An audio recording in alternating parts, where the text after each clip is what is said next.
The age of Earth is about 4.5 billion years. About 70% of Earth's surface is covered by the ocean hydrosphere, and 29 top is represented by the continent's lithosphere.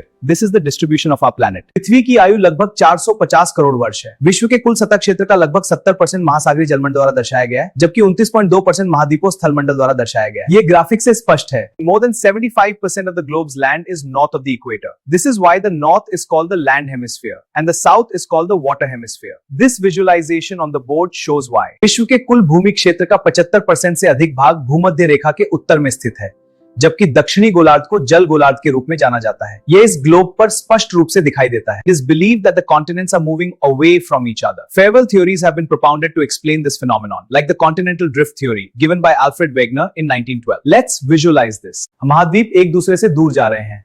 इसे समझाने के लिए 1924 में professor Alfred Wegener ने महाद्वीपीय बहाव सिद्धांत दिया था।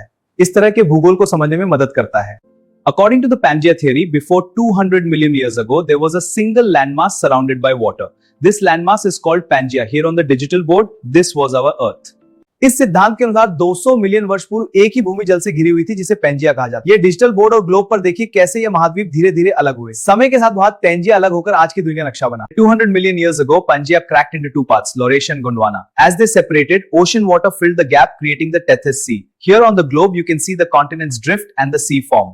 200 मिलियन वर्ष पूर्व पेंजिया दो भागों में टूट गया। ये है लॉरेशिया और गोंडवाना। इनके बीच टेथिस सागर का निर्माण हुआ। गोंडवाना से भारत टूटकर एशिया से टकराया। यह हिमालय पर्वत बना। यह था महाद्वीपों का इतिहास। Thank you for watching. The lecture on continental drift theory continues in the next part. For more videos on our channel, let's see this on the digital board. Here, Pangaea splits into Laurasia and Gondwana, forming our modern continents.